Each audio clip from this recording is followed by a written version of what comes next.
ಇವತ್ತು Queens kitty party ಇತ್ತು. ನಾನು ಪಿಂಕ್ ಮತ್ತು ಎಲ್ಲೋ ಸೀರೆ ರೆಡಿ ಮಾಡಿಕೊಂಡೆ. ರೆಡಿಯಾಗಿ ಎಲ್ಲ ಸೀರೆ ಉಟ್ಕೊಂಡು ರೇಖಾರ್ ಮನೆಗೆ ಹೋದೆ. ರೇಖಾರ್ ಮನೆಯಲ್ಲಿ ಜ್ಯೂಸ್ ಕೊಟ್ಟಲು. ಆಮೇಲೆ ಗೇಮ್ಸ್ ಚೆನ್ನಾಗಿತ್ತು. 1 ಬಿದ್ದರೆ ಕ್ಲಿಪ್ಪು, 2 ಬಿದ್ದರೆ ಹೇರ್ ಬ್ಯಾಂಡ್ಸು, 3 ಬಿದ್ದರೆ ಸ್ಯಾರಿ ಪಿನ್ನು,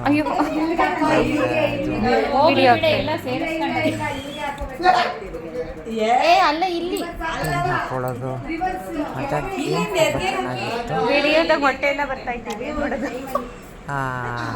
ಹಾಕೊಳ್ಳೋಕೆ ತೊಂದರೆ ಆಯಿತು. ಗಾಳಿ ಇತ್ತು. ಆಮೇಲೆ ಹೇರ್ ಬ್ಯಾಂಡ್ ಇತ್ತು, ಅದನ್ನು ಹಾಕ್ಕೊಂಡೆ. ನನಗೆ ಆಗಲಿಲ್ಲ ಗೇಮ್ಸಲ್ಲಿ, ನಂಗೆ ಪ್ರೈಸ್ ಬರಲಿಲ್ಲ.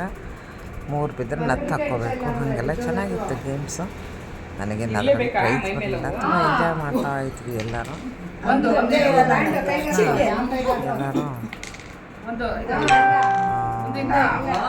ನನಗೆ ಹೇಳೋಕ್ಕಾಗಲಿಲ್ಲ. ಟೈಮ್ ಆಗೋಗ್ಬಿಡ್ತದೆ. 100 ಹಾಕ್ಕೊಂಡೆ. ಇನ್ನೊಂದು ಇತ್ತು, ಅಷ್ಟೊತ್ತಿಗೆ ಅದು ಟೈಮ್ ಆಗೋಗ್ಬಿಡ್ತದೆ ನನಗೆ. ಬಳೆ ಒಂದು ಬಂದಿದ್ದರೆ ನನಗೂ ಟೈಮಿಂಗ್ಸು 5. ಆಮೇಲೆ ಅಡುಗೆ ದೋಸೆ ಇದು ಕಡಲೆ ಬೀಜದ್ದು, ಇದು ಕರಿಬೇವಿನ ಸೊಪ್ಪಿನ ಪುಡಿ, ಇದು ಮಾಮೂಲಿ ಕಾಳು. ಕರಿಬೇವಿನ ಚಟ್ನಿ ಪುಡಿ, ಬೆಂಡೆಕಾಯಿ ಚಟ್ನಿ ಪುಡಿ, ಕೊಬ್ಬರಿ ಚಟ್ನಿ ಪುಡಿ, ಶೇಂಗಾ ಚಟ್ನಿ ಪುಡಿ 4 ಹಾಕಿ 4 ಥರ ದೋಸೆ ಮಾಡಿದ್ದು. ಒಂದೇ ಹಂಚಲ್ಲೇ 4 ಥರ ದೋಸೆ ಮಾಡೋದನ್ನು ನಮ್ಮ ರೇಖಾ ಅವರು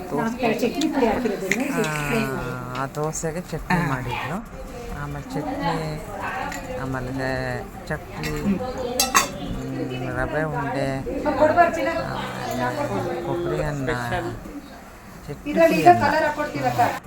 ಇಷ್ಟು ಒಳ್ಳೊಳ್ಳೆ ಫುಡ್ ಮಾಡಿದ್ರು ರೇಖಾ.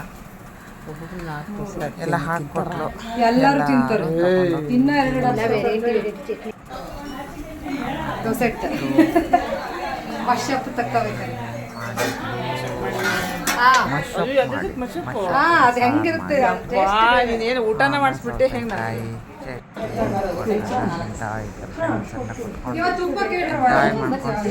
ಏನೋ ವಿಶೇಷವಾಗಿ ಮಾಡಿದಾಳಪ್ಪ. 4 ದೋಸೆ 4 ಥರ ಚಟ್ನಿ ಪುಡಿ. ಅವ್ರ ಮನೆಯಲ್ಲಿ ಇವರು ತುಪ್ಪ ಹಾಕ್ತದಾರ ಫ್ರೆಂಡ್ಗೆ.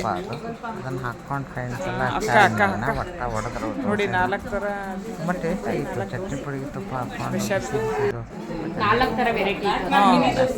ದೋಸೆ ಸ್ಪೆಷಲ್ 4 ಥರ ದೋಸೆ ಲೆಕ್ಕ ಮಾಡಿ ನಾನು ತಿಂದಿದ್ದೆ. ನನಗೆ ತುಂಬ ಇಷ್ಟ ಆಯಿತು. ವೆರೈಟೀಸ್ ಅದೊಂಥರ ವಿಶೇಷವಾಗಿತ್ತು ದೋಸೆ. ಆಮೇಲೆ ಕೋಡ್ಬಳೆ ಸ್ವಲ್ಪ ಮೆತ್ತಗಿತ್ತು, ಪರವಾಗಿಲ್ಲ. ರವೆ ಉಂಡೆನೂ ಮೆತ್ತಗಿತ್ತು. ಕೊಬ್ಬರಿ ಚಟ್ನಿ ಪುಡಿ ಅನ್ನೋದು ಚೆನ್ನಾಗಿ ಸೂಪರಾಗಿತ್ತು. ಎಲ್ಲ ಪುಡಿ ತಿಂದು